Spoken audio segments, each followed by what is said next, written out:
সাবান কি সুন্দরভাবে বসে গেছে। তো সাবানটি এবার আমি ব্যবহার করে দেখাবো সাবানটি কিভাবে কীরকম ফেনা হচ্ছে, কতটি পরিষ্কার করে।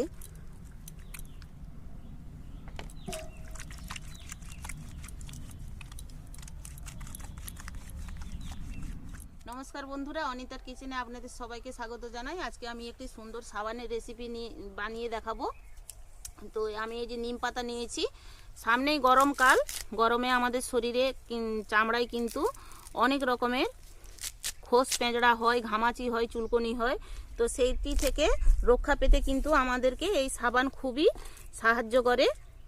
তো আমি নিম পাতার সঙ্গে আমি কাঁচা হলুদ নিয়েছি, কাঁচা হলুদও একটু বেটে নেব।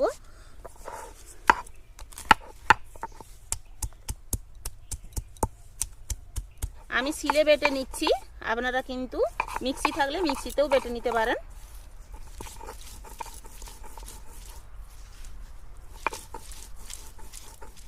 আমি নিম পাতা হলুদটি বেটে নিয়েছি একটা পরিষ্কার কাপড়ের মধ্যে। ছাঁকনিতে গলবে না ভালো, তাই আমি একটা কাপড় নিয়েছি।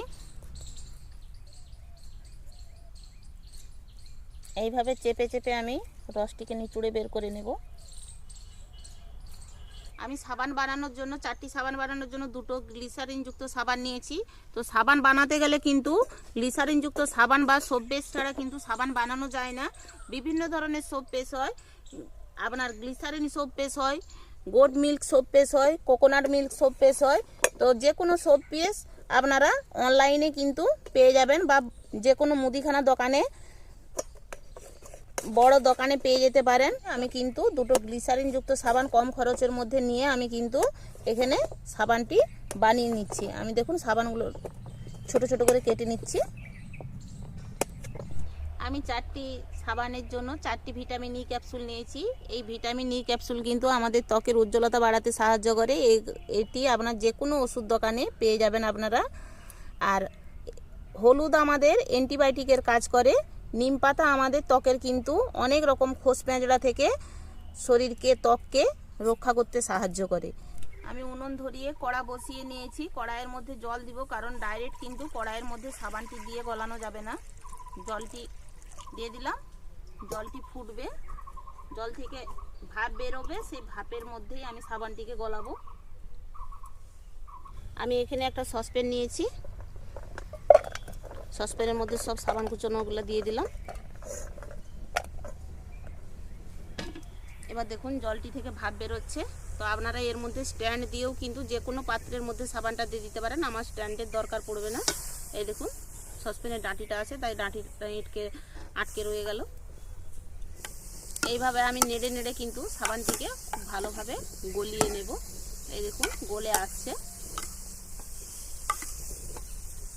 খুব ভালোভাবে গলিয়ে নিয়েছি সাবান।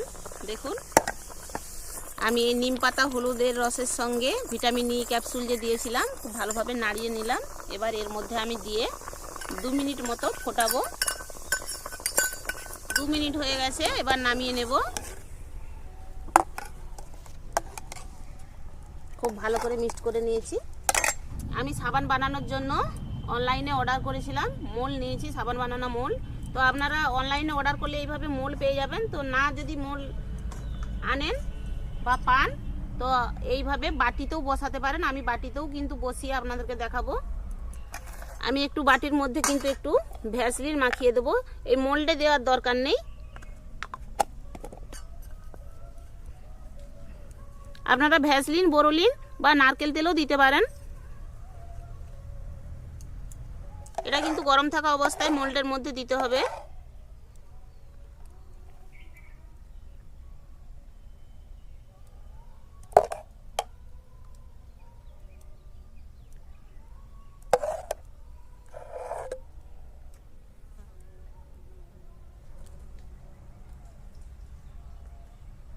এইভাবে আমি নর্মাল টেম্পারেচারে 2 থেকে 3 ঘন্টা রেখে দিলে কিন্তু সাবানটি খুব ভালোভাবে জমাট বেঁধে বসে যাবে। ফিরে আসছি 2-3 ঘন্টা পর। কালকে বিকেলে আমি সাবান বসিয়েছিলাম, তো আজকে সকালে চলে এসেছি। সাবানগুলো কি সুন্দর হয়ে বসে গেছে। আমি একটা একটা তুলে দেখাবো। দেখুন এইভাবেই কিন্তু আমি মোল থেকে বের করে নিচ্ছি, খুব সহজেই বেরিয়ে যাবে। বাটিরটা আমি একটু ছুরি দিয়ে সাইডটা একটু ঘুরিয়ে দেব। সাইডটা একটু ছুরি দিয়ে ঘুরিয়ে দিয়েছি। তো বাটিটা কিন্তু মোল্ডের মতো সাইজে না এলেও বাটিটা কিন্তু অনায়াসে উঠে যাবে।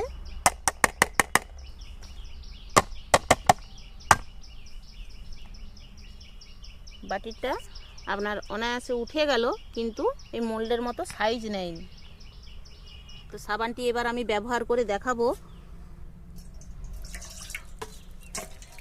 সাবানটি কিভাবে কীরকম ফেনা হচ্ছে, কতটি পরিষ্কার করে।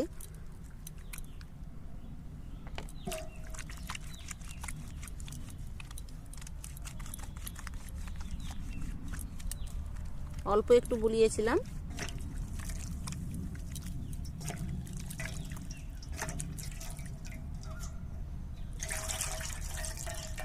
এই সাবান আপনারা যদি নিয়মিত ব্যবহার করেন, যে কোনো ত্বকের সমস্যা থেকে আপনারা মুক্তি পাবেন। আপনাদের শরীরের মধ্যে কাটাছেঁড়া হয়ে গেলে আপনারা ডেটল, স্যাভলন বিভিন্ন জিনিস দিয়ে ওয়াশ করেন, সেইখানে কিন্তু এই সাবান বাড়িতে বানানো থাকলে এই সাবান দিয়ে ওয়াশ করলে আপনাদের কিন্তু খুবই উপকার হবে।